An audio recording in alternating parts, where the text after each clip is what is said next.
Team Liquid is a legendary name in Counter-Strike history, and that's not for no reason. They had one of the most dominant runs of all time back in 2019 when they won their Intel Grand Slam, and they were pretty much the last good NA team. However, in 2025, we have to look at the reality, which is that they are a shell of a shell of a shell of what they used to be. And the first season of the year ended with Team Liquid going 0-3 at the Blast Austin Major. Now, they weren't playing very good, and there were some clear outliers in some of the players who were not having a great time, and even though Naf all but said he expected to be benched, Team Liquid decided not to make any roster changes going into the second season of the year. And that might have been a mistake. So they get 1 month off in between season 1 and season 2, and this is probably a good thing considering that Twistzz said that they were exhausted from their boot camp at the major, and that was maybe why they weren't playing so good.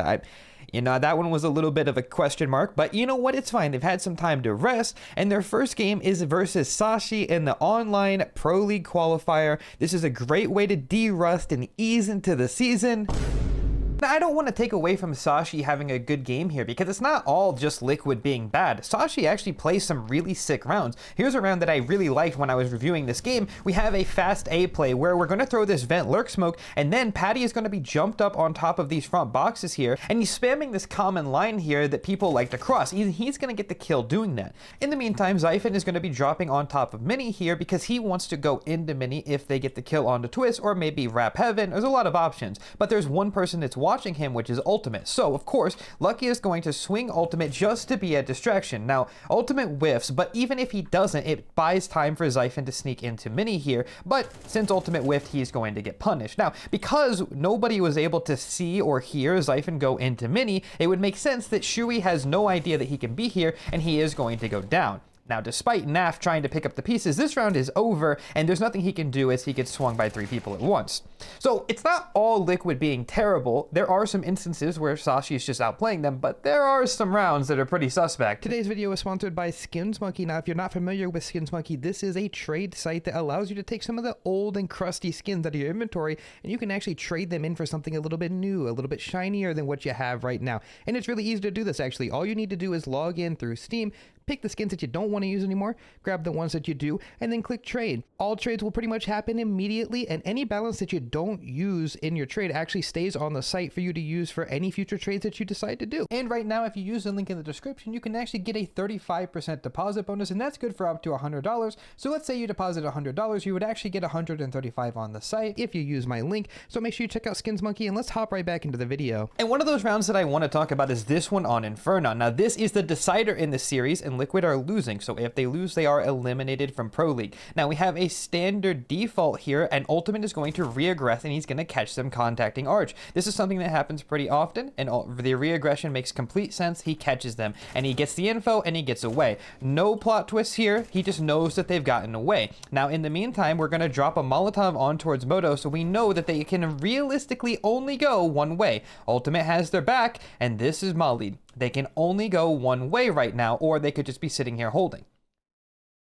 So, Shui is going to be rotating over here, and by the time he gets here, he seemingly is not expecting them to be that close. I think this is just a lapse in communication, because it's been a while. It's been almost 15 seconds since Ultimate made that initial contact. They can be anywhere. I mean, if they knife out Ran, they could have already been to B. So I'm really not sure how Shui isn't expecting them to be this close, but this is how they lose this 3v4. They were in a favorable position, and even still, Nerds is actually not doing the worst here, but he feels the pressure, so he goes for a little flash play here, and it just doesn't work. I mean, the flash, he gets completely dodged by Cabby, and then he goes down, and now the round is over. But it gets worse, because in the next round, when they have the chance to make good on everything, we have this fast B play coming in from Sashi, and Liquid are starting 3B. This is something I completely expect, but what I don't expect is for one MAC-10 to single-handedly ravage all 3 of the Liquid players, and this is the last round that they play in the qualifier. They lost. They're done. Well, I mean, it happens. You know, it's an online best of 3. They got destroyed. You know, such is life. Liquid are going to miss Pro League. But that's okay, because they get to move on right after this loss to arguably the biggest tournament of the year that isn't the major, and and that is IEM Cologne.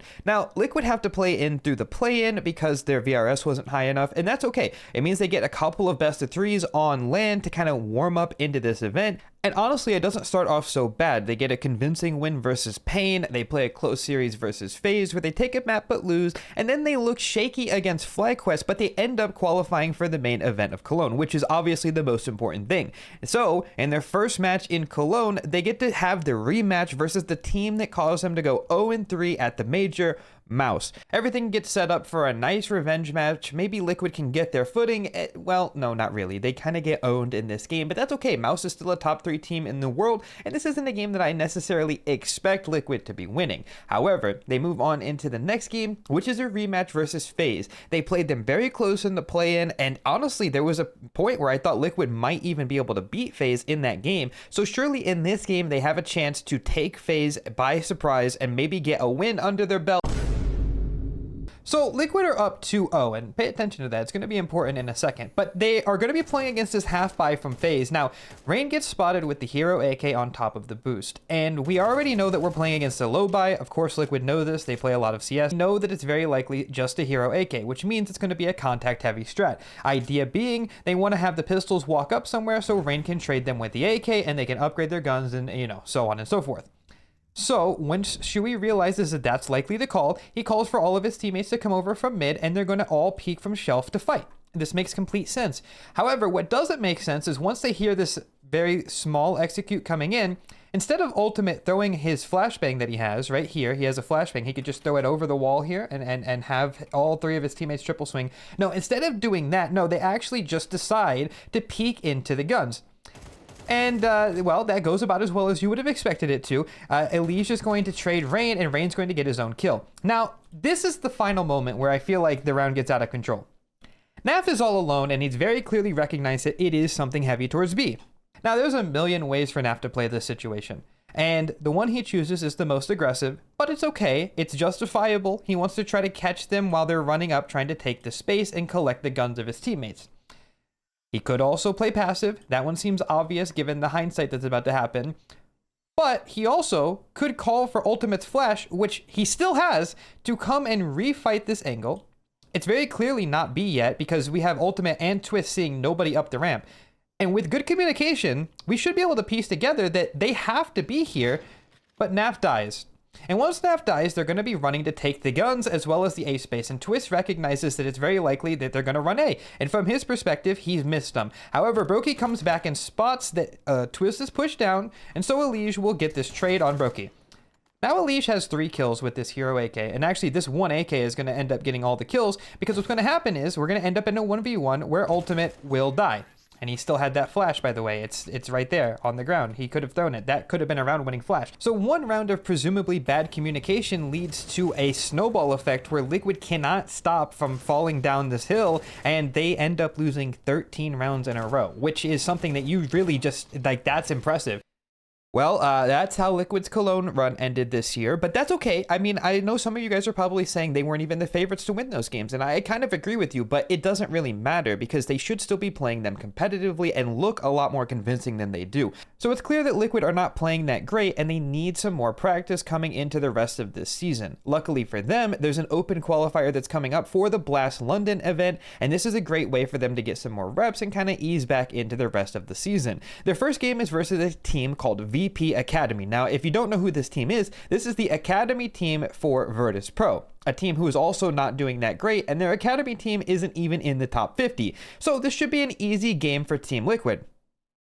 You know where we're going with this, right? Now, again, like with Sashi, I don't want to say it's only Liquid being terrible in this game. It's also VP.Prodigy being good. Here's a really good round. It's the first gun round of the game. They go for a late long pop. Now, the idea, of course, is to just throw a flash through the door. This is really hard for Shui to dodge, and Shui's actually going to get caught at the worst possible time here. He has no cover. They're going to come through and kill him. The problem is that the entire setup is kind of dependent on him having long, because now they don't have short. Right? They don't have short, and Ultimate is completely open to long, and Twistzz is hiding Goose. which means now Twistzz needs to panic and go take short, but this is not a very good fight for him. And at any point, they could just come up and kill him, which they will. And now poor Ultimate is trying to fight like it's deathmatch. He's just sitting here, I mean, and he tries his best, but realistically speaking, he is cooked. But this isn't all just a Shui misplay. I mean, this is a good timing from VP.Prodigy, and they end up winning the round because of it. But again, we can't say the same thing for every round. Here's a round where Nertz is going to be trying to fight with this break here, but unfortunately, he will go down. And there's really nothing wrong with him going down there. It's just a fair fight that he lost. But here's the problem in the round that I have. So we have Ultimate holding long, and in the meantime, Shui is kind of playing behind this cat lurk smoke. Now, objectively, this is okay, but I don't really like it. I understand that you have to take a risk when you're down a man. This is okay, and as long as Ultimate has long, then you're fine. The problem is that Ultimate gets flashed off long. And instead of falling back to pick a different angle, maybe hop from CT on a site, you know, Shui still has short for the time being, he decides to repost. But the problem with reposting here is whenever you go to repost here against a solid team, their opera is actually going to be holding for this fight. Again, the reason would be is because sometimes the opera is holding for somebody in pit and this guy tries to refight when the guy pit makes contact. It's a very common setup for the opera to repost. That's exactly what happens. And now because of that, Shui is all alone. He has no backup and he has to hold long and short at the same time. Now again, I understand that you have to take a risk and when you're losing games, you're going to look bad. But it just seems that they look like this way too often. Or we have another round here that I think is also kind of a question mark. So obviously after the short smoke fades, Twistzz is holding a flash for Ultimate to get information, but Ultimate decides not to peek. Completely normal, just trying to bait out some noise. Now, off of that flash, the other team realizes, well, they could be playing close. So Forever is going to throw a molly where Ultimate is standing. And Ultimate's going to call for a Twistzz second flash. He ticks a few times just, you know, to make sure it's timed right. And when he goes for the peek, he sees nothing. Now, naturally, the next best course here is to try to get away as soon as possible, but not if that means running through the molly that... All right, so that's fine. No big deal. Ultimate burns to death. It doesn't change what VP.Prodigy was going to do. They're going to go for this B hit, and Nertz is going to go down. Naf peeks off of Nertz, but there's just too many, and he goes down. In a follow-up round, they go for a B contact, and Naf is going to hear this utility coming in, so he throws a flash above the door so that Ultimate can peek. Ultimate misses the shot, and Naf is still playing anti-flash because he doesn't think that this guy has gotten across, but he has, and so Naf will die while looking into the wall. After that, they have no choice but to save because Ultimate's going to get double molly, double smoked, and then their round is over. In the final round of the half, we actually have a long fight for both teams, and there's really no plot twist here. It's just typical long stuff happening. I mean, again, it's just chaos. Now, it ends up being in a 2v2 where Nertz and Ultimate are both double lopping. And I would say that this is where things go wrong, but it's actually not because Nertz is going to take his second op and he's going to win his duel. Now, it's a 2v1. They both have ops and the bomb is down, and better than that, they know where Bist is. 20 seconds on the clock, bomb is long. No way they lose this, right? I mean, right now, I think Nertz could quite literally run away and there would be no time. Couple of missed shots, no big deal. Nertz just run. You could run and it'll be fine. Nertz misses the shot. Well, we know where Ultimate's at, so he's also just gonna go... Okay, brother, like, In the final round of the game, we have a double entry from Nertz, and it's a 5v3. Toro is standing up here. He's gonna catch Nertz off guard. He also threw the molly. Shui decides he's gonna run through the molly to trade his teammate. He dies. Ultimate decides he's going to run through the... Just kidding. He's actually going to back up and wait. Okay, whatever. It's no real big deal. Holding for the re-aggression. Twistzz is like, you know what? I'm going to walk out mid here. He's going to eat that nade. 4 HP. He's done for. Well, that's okay. It's already looking pretty cooked. Now Toro decides he's going to take this fight. Catches Ultimate not looking. Leaving Naf in a 1-on-3, and this 5v3 went away in about 3 seconds. And I'm really just, again, I get how it happens, but... it just happens so often. I mean, this game was a disaster, and I'm not even just trying to kick them while they're down. Liquid look very silly, and it's not even in the kind of way where I'm just sitting back at armchair analysis. Like, they do look silly. Liquid is a team that you expect to be able to compete against the top 5 teams in the world and occasionally beat one of them. But right now, they can't even play against a team that's not in the top 50 and beat them. And this game was so bad that it even prompted Twistzz to tweet, "We are not a team." And I think that that's very telling as to where the mentality is for the Liquid guys if you're tweeting something like this after a loss. So Liquid are gonna miss Blast London. What? Oh. Well, the Mongols are having visa issues, and so naturally, Team Liquid is the team that's invited to replace them. So even though they didn't qualify, they're still going to be playing the Blast London event.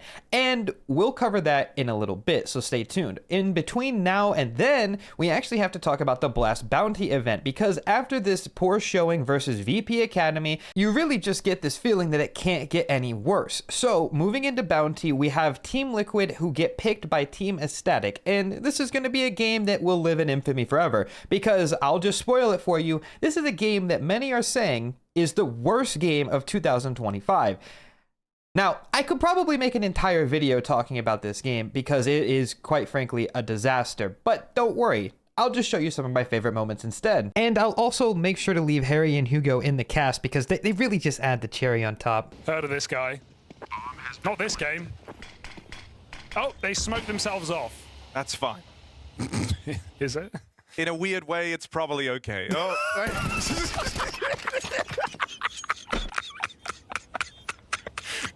You okay? no. Oh, this game is really upsetting me, but like in a good way. Like I'm crying, but I think it's good crying, like from laughter. Oh. Okay. Is this the and modern... they're gonna win, aren't they? What's happening? They're gonna win. Tears in my eyes. They're gonna win. They're gonna win. They've won. They're on the deep. They're doing it. Now, stop them. You're the only one who can. Oh my God. There is no depth on this game. How do they win There's that? no brakes on this train. And you go all this way, over 50 rounds deep in this game, and it might still fool the Liquid unless Anlele can keep doing stuff like this. Oh, and apparently he can. Run away, Ultimate. Just go next round, bro. He's dead to the awful.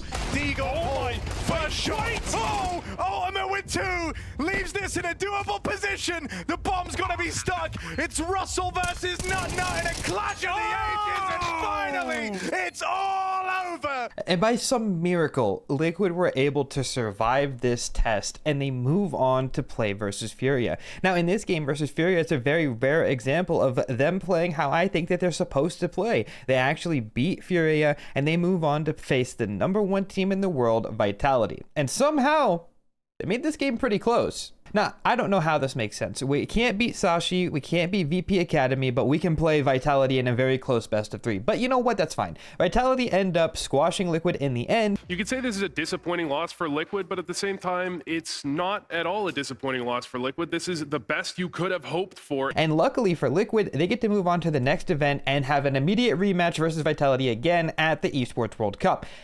And somehow, again, this is a very close game, and I'm not really even sure how. I guess it's just Twistzz putting up Twistzz numbers, but ultimately, in the end, they do still fall, and they come in last at EWC. Now, this should be where the video ends, but do you remember how I told you that they got invited to Blast London even though they didn't qualify so that they could replace Mongols? Well, let's see how they do in their opening game versus G2. You know, honestly, it doesn't even make any sense at this point. The Liquid formula is if Liquid win, which is very rare, it's because 3 or more players are doing very good. But when they lose, it's basically one person is having a good game on Liquid and the other 4 are either completely average or completely missing.